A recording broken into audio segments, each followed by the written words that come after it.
In this episode, we are going to talk about working remotely. And thanks to our sponsor, COVID, like a lot of people are working remotely, we are going to talk about living and working on a boat. That's right. And, obviously we can go anywhere at any time because where we live, like everybody else, I know some people are getting back to work, but all through this thing, most everybody was working remotely if you weren't in direct services, and we were no exception. But there are some things you have to take into account if you're going to make all of that work. You definitely have to have connectivity, right? You need to be able to have the space to be able to work as well. The other one is, boy, you better be able to keep it professional. And that means through different applications to make sure that, quite frankly, it's opaque to your clients of exactly where you were. It still looks like a very professional office type environment. And that wraps up as well with just how the heck do you do that from an equipment standpoint? And appearance.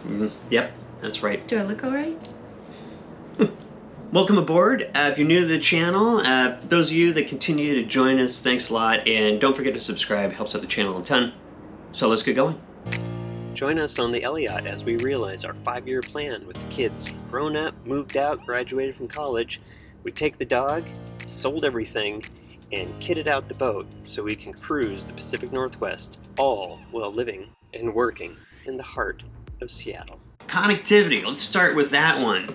I've got some favorites of what we do. Now, some marinas actually have, you can get cable modem and you can get fairly good internet speeds. But since we are generally, as we're out and about, we may not be at our marina, we have some of our favorite devices. It comes down to the first one I have to say is your phone. As a hotspot, it's probably one of the most versatile things that you can possibly use. Obviously, you can take calls, meetings, those types of things just on your phone. So that's worked out really well. However, you'll notice we have 3 hotspots. So when we're out in the... 3. Yeah. And you might think that's kind of overkill, but as anyone has probably experienced, there's different coverage in different areas. So take, for instance, we have our AT&T hotspot. This is a great Netgear hotspot, and this one in Seattle does a great job. Super fast and works really well. It tends to have a 100 gig limit on it, so we only use that for very specific meetings, etc., to make sure that we have great connectivity. This one here is our T-Mobile hotspot up in the San Juans, and when we go north, they tend to have great coverage up there. A lot of 5G coverage in a fairly remote area. Rumor has it that the CEO of T-Mobile had a house up in the San Juan Islands and had crappy connectivity, so invested in 5G towers, so that works out just fine. And then we have this guy. It's an AT&T one as well. It's not bad, but it's our backup. So if the other one dies, we're able to jump onto this as well. And that's just the way it goes. You need to make sure to have a lot of different options, because if you're going to, work remotely, you better have this level of connectivity. And so you need to overinvest in those types of things. We've also found you can get connectivity within marinas as well, but there tend to be a lot of people there. The coverage seems to be pretty spotty, and if you're going to be video teleconferencing, those types of things, leveraging Zoom, Chime, or Microsoft Teams, that's just not good enough. You really need to show up. So overinvesting in these areas is absolutely key. Now, you can do satellite. A lot of people talk about that. It's extremely expensive to set up, and when we're talking about the types of data volumes that we use, it would be in the thousands of dollars right now. Hopefully when Elon Musk gets everything going, Starlink. That's right. They filed with the FCC, and soon we should have an antenna for our boats and RVs where the prices are going to be super competitive with upload-download speeds that are just blazing. But other than these options, when we're at the marina, we can get cable, so we can get their service here. That's another option. It is. But the second we leave the dock, it's no longer an option. So all these other approaches are how we really get by from a connectivity standpoint. So as with anything on a boat, space is a premium. So being able to designate areas that you can't even work at.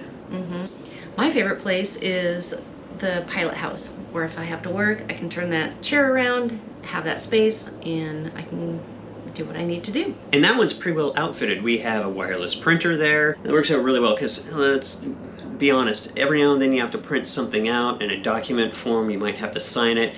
You can use PDF editors and those types of things as well to make those things take place, or use things like DocuSign to be able to sign documents as well. But we found that sometimes it just comes right down to the fact you need to print things out and you have to fax things back to other people that still use that type of technology. So we do have that.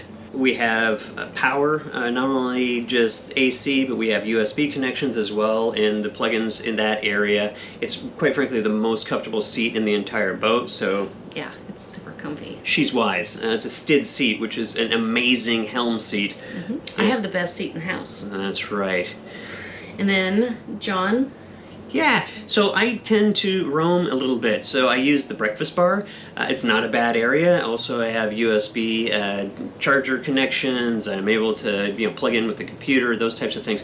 However, that salon and where the pilot house is pretty close. Sometimes you need a little bit more extra space. And so the other two options are up here on the bridge. If you're just on a phone call, it's not that bad. If I'm down below, then we have that separation, or if I really need quietness, I'll go down to the stateroom. It just is a little bit more space to have some quiet activity and not have any interruptions. That's right. So the other thing that we have to consider is the dog, because he has his collar. He likes to shake his head. So he shakes his head and shakes his collar, and when you're on a call, that's not professional.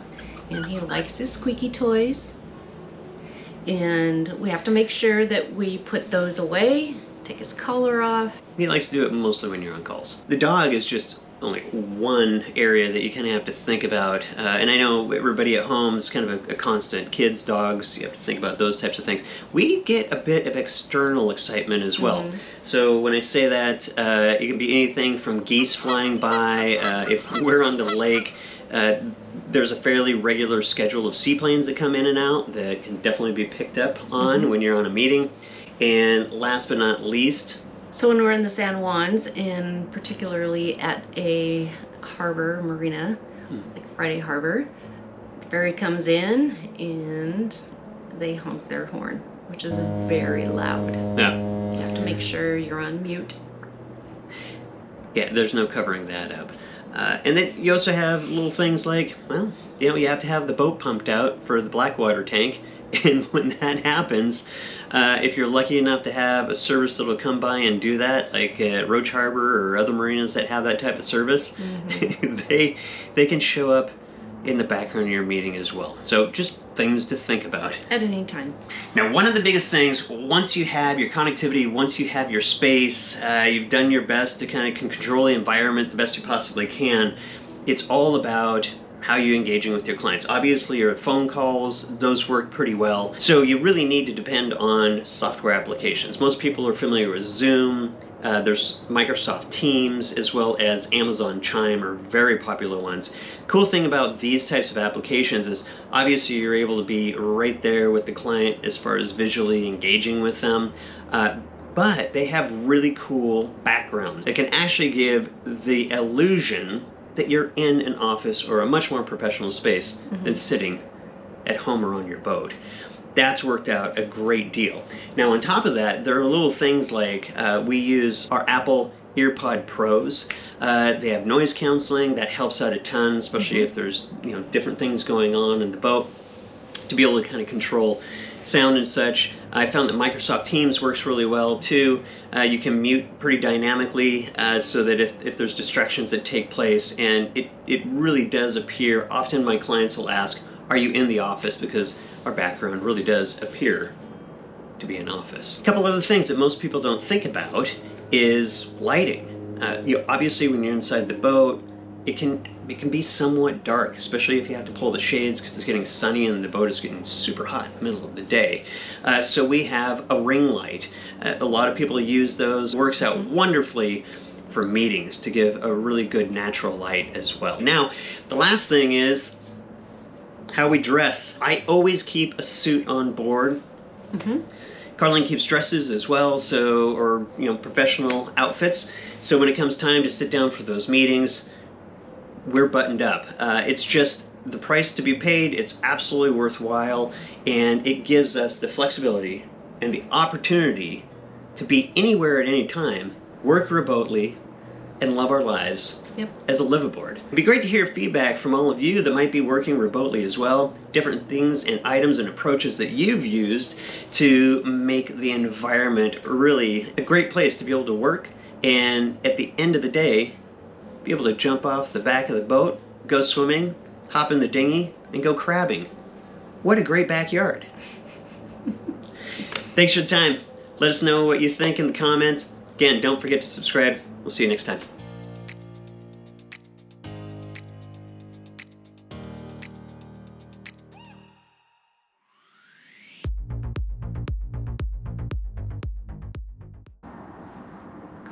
You go for it. Go for it. You start.